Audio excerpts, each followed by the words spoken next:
I've always been interested in cars, even since, being a very small boy, because my father was a bit of a mad racer. He used to take us in the Land Rover doing figure eights in the middle of the paddock. I grew up on a sheep farm.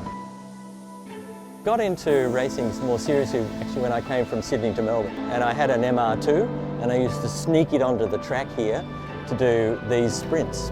Bought a Dolomite Sprint, and the first time I ran it, a bloke said to me, "You should join TSOA, they're the best club to be part of." And so I did, and that was 25 years ago, I think, something like that, and I've been a part of the club ever since.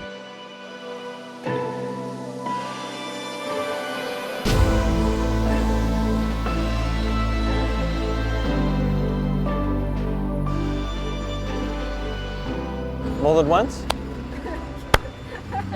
It actually probably is my favourite, well, no, it's my second favourite track because I've run at Bathurst and that's absolutely fantastic. That's the best track in the country, even better than Phillip Island. But in terms of suiting my car and all of those sorts of things, this track, both in the long form and more particularly in the short form, is really good for this car because in the short form I can beat Porsches, so that's great.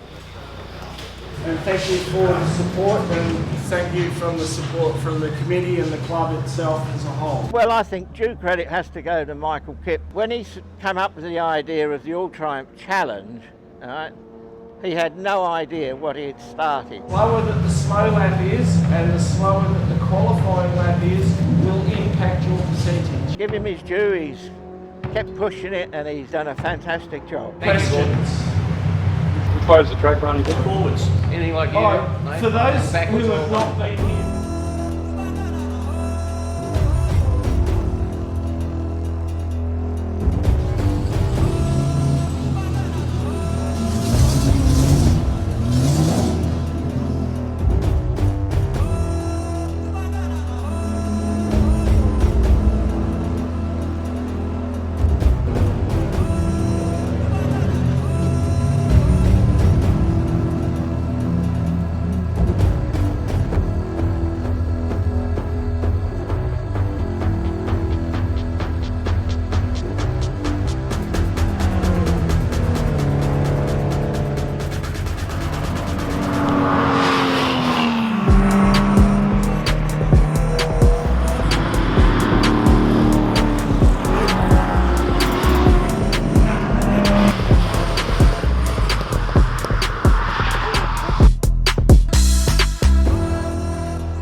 I mean, it starts with preparation, and that's car preparation, and Gary Gibson does an absolutely fantastic job on this car. So that's the first thing.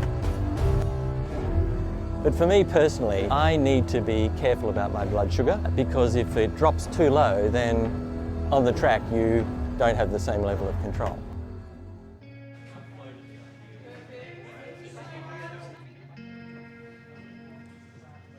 I've had diabetes since I was 18, and that's about 47 years. When I go out on the track, my blood sugar level is 5 or above. 5 is about what your blood sugar level is at the moment, and your pancreas keeps it at that level. Bit of a problem with adrenaline, because adrenaline can push blood sugar levels up, so you have to keep that balance careful so that when you come off the track, you're not 16.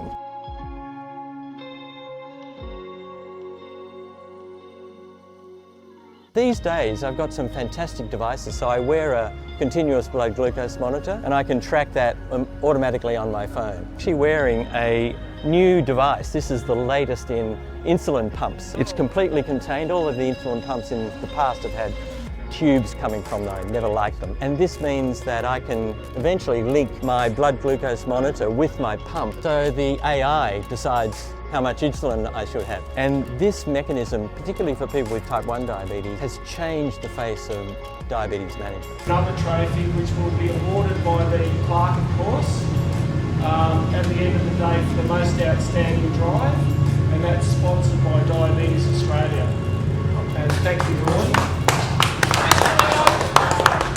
Diabetes Australia is a representative group. It represents all people with diabetes in the country. It lobbies government, it runs education programs, it has support groups. Want a small one?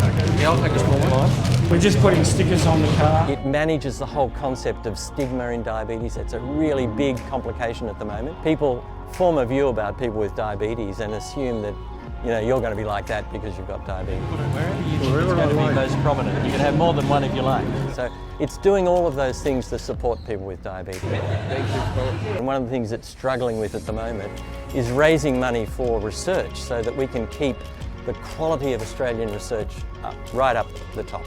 Australia is a world leader in diabetes research. It just is absolutely the best. These days I sit on the Diabetes Australia board. Formerly I was a director of the International Diabetes Federation and I'm also on the research trust as well.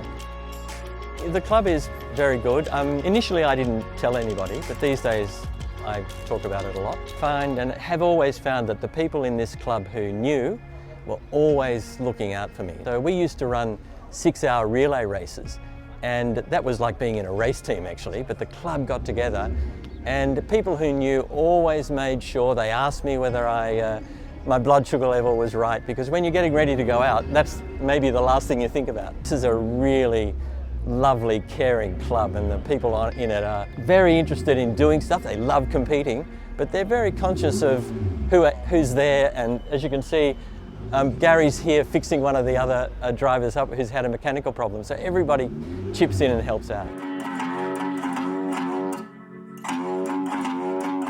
It's always been on my mind, on my bucket list to get here this year. So I've been working on my car and modifying it. That part hasn't worked out, but it's still going and I'm still enjoying it. The event's good. It was a bit disappointing that the numbers dropped off. So many cars broke down, especially of the 3 cars that we bought from Adelaide, only one's still going. Oh, yeah, he's got a collection. I tell him this all the time, that he has too many cars. Dwayne needs to get his priorities right, but the biggest priority is his family and house, so his cars suffer.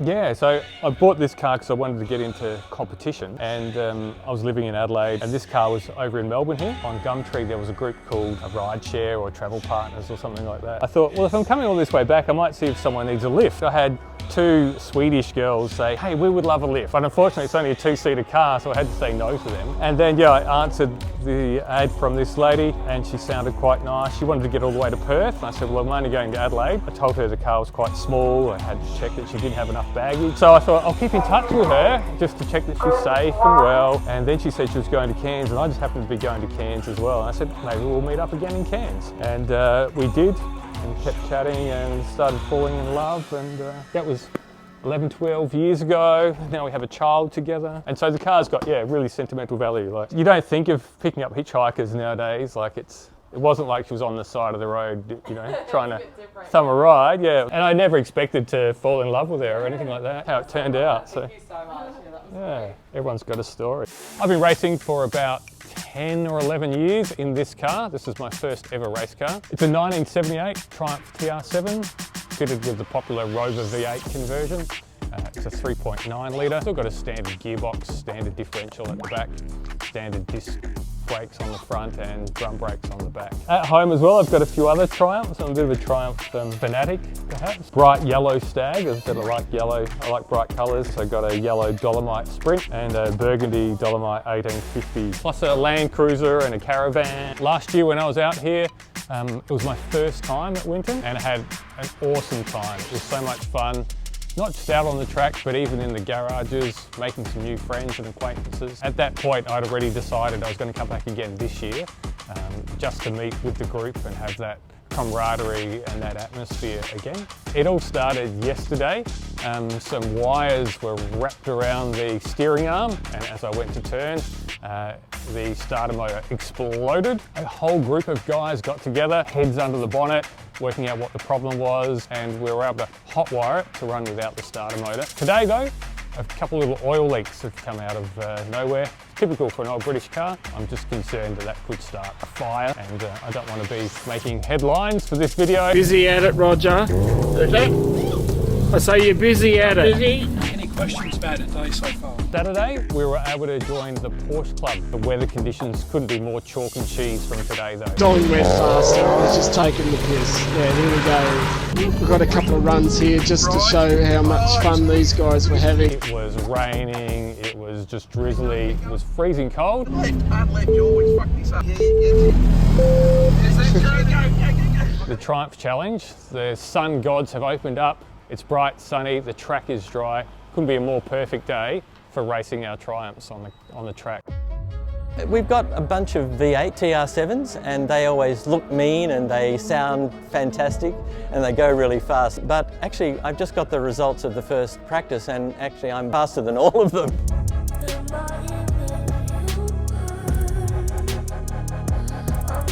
I'm hoping to stay in that position for the day, but certainly a couple of the V8s are my biggest competition.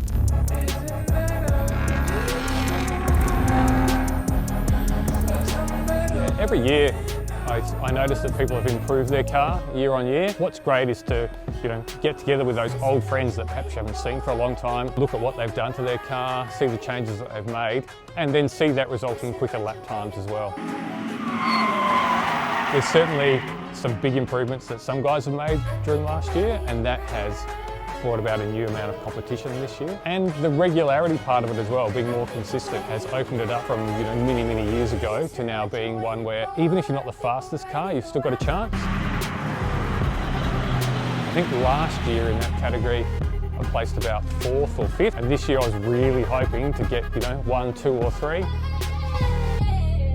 If you ask anybody, they'll say, oh no, we're just doing this for fun. But really, particularly those of us who actually race rather than sprint, all want to, be ahead of the car that's just behind you. Ian Cowie just passed me, which is really good. It's around the sweeper. We're coming up to 10th. People like Ed, who's standing behind you, he'll be trying hard. Mark in the green car, he's got a V8, so he'll be going hard.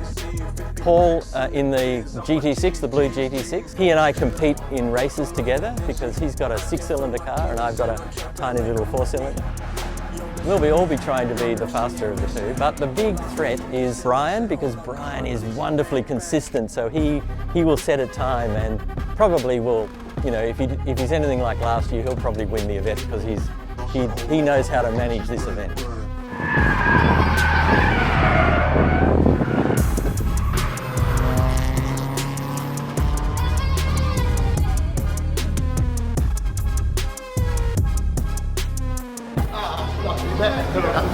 Had a lot of fun, and I'm getting there closer. Made a big difference to bring in tires on. I change down, clutch it, change down, 6 down, rest. I had to drive around that size buggy. I could still steer it sort of like shit.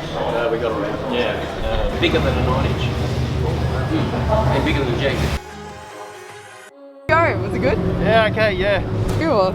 Yeah, I think I was a bit slower this time, so I didn't slide as much. I changed what I did, so I think I was sliding through the corners too much before. Yeah. And just losing ground. So I just slowed down a little bit round the corners and didn't slide the car as much. So it's a bit more control but less fun, Yeah. I guess. That's fair. He was on this. Yeah, he was right on you. I said, well, today hasn't been my best day, although we started out pretty well and put the car in P1. It all went wrong in the first competition run. But it's a nice analogy with diabetes actually, because you can do a lot of preparation and then find yourself ambushed by some change in activity or the amount of food you eat or the way in which you may be stressed or otherwise, the complexity of dealing with diabetes. In all honesty, could have done a million things, John. You just put it out there. You just check the fluids and put it out there. So we really did the skid pan yesterday. First ever Triumph was a Triumph Spitfire. I needed some help and support to get that running. And so I joined the Triumph Club to find those people and those contacts that I just couldn't get anywhere else. Being a younger guy, I wanted to go fast and my Spitfire just wasn't up to it. So I managed to save together a few dollars and buy this car to get out there on the track. Well, I originally stopped racing because I'd crashed the car that I was racing at the time, never with the intention of stopping racing. So one of the reasons I bought the TR7 I could have bought any race car at all, but I decided to buy a TR7 because the people in the club were my friends. When I was racing originally, I was again racing under the TR7 banner, and this car came up about 6 months ago, and I thought, okay, well, it's time to get back into it. Life has allowed me to get back into it now, and I'll take that opportunity. You know, I fell into Triumphs. I wasn't a Triumph fan before I bought a Dolomite Sprint. And to think about the connections for that amount of time and the way in which Triumphs have developed. Nearly, 40 years after they were stopped being manufactured, people are still fascinated by them, committed to them and passionate about the car. So that says a lot about the car itself. I worked for Toyota Australia for 25 years. This car was made in the factory where Toyotas were then made at Port Melbourne in the 60s. The connections with Toyota are very strong. With Triumph, for me, are very particular because I know that this car was made in the factory where I used to work, yes.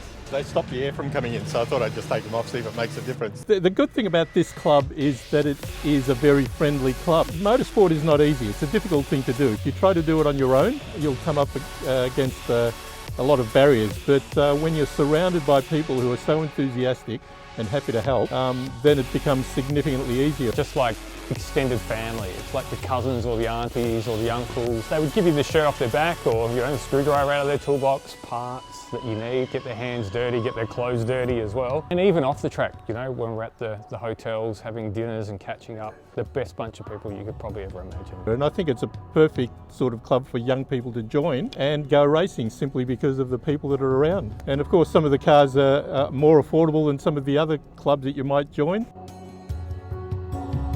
It's very hard to get young people interested in old cars because they're not produced. No, you tell somebody you drive a Triumph and they go, what's that? We must try as a club and as a group of individuals just to talk about them all the time. A friend whose daughter is really interested in cars, she loves driving, she's a good little driver. And so I'm saying to her, when you're ready, you can drive one of my cars. And I think that might be the way that we who have cars and are maybe nearing the end need to be suggesting, here you go, have a drive of my car. It's a great fun. It's fun being the youngest person sometimes because I can make old jokes and I can tell them things that they just don't understand, the language of today. It is nice to have their wisdom and their experience. It's also nice to think that one day I might be able to grab some of those cars when those members are no longer wanting them anymore, when they're retiring from racing. I'm also hopeful to get some newer members into the club as well. I think having that balanced level of competition that you don't have to be the fastest will hopefully attract some new guys. I invented the chaff cutter. Oh, what's that? Well, not sure yet. Hopefully it's just a blown exhaust gasket, but it certainly makes a horrible noise. We've got a good committee, we've got a good club. A lot of younger people are coming, or younger men and women are coming in. While I'm president, we'll do what we can. Anne actually wants to start racing. Sorry? Oh, do you? Yeah, racing Come and trials. see me sometime. What sort of car you got? I want to join the Triumph actually. Oh, do you? Yeah, I do. We've got a program we're about to start actually, which will train young people like you on driving skills. We'll even sponsor you into events. How about that? So we've got what's called a driver development program for young ones like you. So you have fun and we have fun. Get You're enjoyment. still young. What do you mean old? You're still young. Yeah, right. Don't want to do that. But yes, you'd be more than welcome. You really would. Yeah, thank you. There you go. Yeah, it's good to know, good to know. Hope you all enjoyed yourselves at the hospitality of TSOA Victoria. Percentage for the TR7, TR8 trophy. I think you should be allowed to win it twice in a row, Brian. Look, I think the event's great for people of all backgrounds, from farmers through to technical professionals, office workers and mechanics and engineers, getting together for the one common purpose, which is to celebrate Triumph. It is amazing to think how Triumph went over 100 years, certainly a testament to stay alive for so long. Barry won the award last year for the TR6. It was sponsored by Splat Engineering. We don't have any TR6, so Barry, would you like to keep this trophy for this year?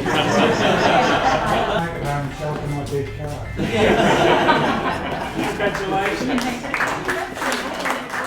I think there needs to be more come and try events and perhaps even people encouraged to bring their children or grandchildren along. The largest class is the Michelotti class sponsored by Ian Waller, and that goes to second time running Paul Hogan in the TSOA.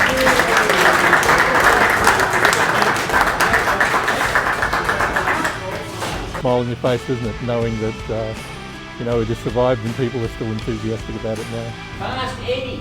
Fast Eddie.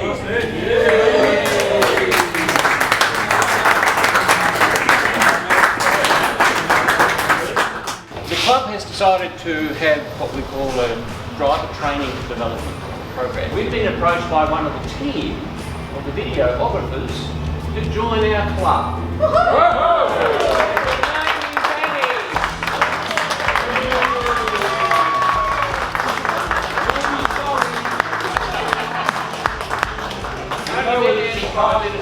I only met Annie 5 minutes ago. She's a sweet, charming lady, and she lives in the city, so she'll be able to get to Manningham, and so she'll be more than welcome. I've told her. Point me button, come and see. Just want to thank Michael Kipp for, you know, pushing this, but I also want to thank all of the volunteers here, because without volunteers, these events just could not be held. And to thank the club for continuing to support this type of activity. So I won't take more than 30 seconds just to say, when Kippy came up with this idea, which I thought was a brilliant idea, another one, I was thinking about donating it as a tribute to my dad, who loved motor racing as well. But then I thought, this is such a good thing for Diabetes Australia to be involved in, because the complexities of getting ready for a sprint or a race is partly the same as getting ready and living your life with diabetes, and it's a very complex condition, and so is motor racing.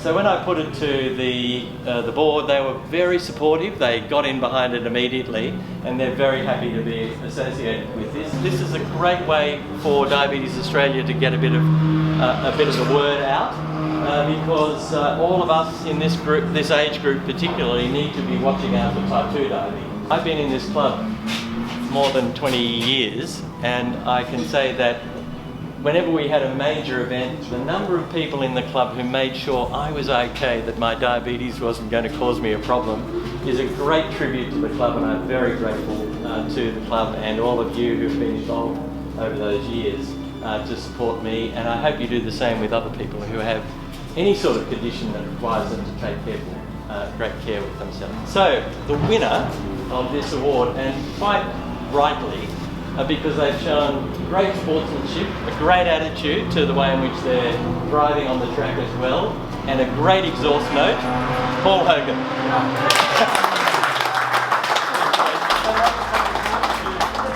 Yeah, decided that it's time to retire from a grid marshal. Been doing it since 2007. Probably missed some of the camaraderie, but it doesn't mean to say that we won't be coming to the meeting. Have to be there first thing in the morning. That's the beauty of being retired. You can be flexible. It's an amazing feeling, really, when you think 100 years of Triumph. They haven't been in production since 1985, 86, and there's still a lot of Triumphs on the road. Determined from that they were fairly rugged and reliable cars. I think it's time for the younger ones or somebody else to have a go. Delegate some duty here. Hand over, see? That was the handover. It doesn't matter who wins. It doesn't matter if your car doesn't make it through to the end as well. You were here supporting the mark and just showing that it is a mark that you can rely on and that will be celebrated for many years to come.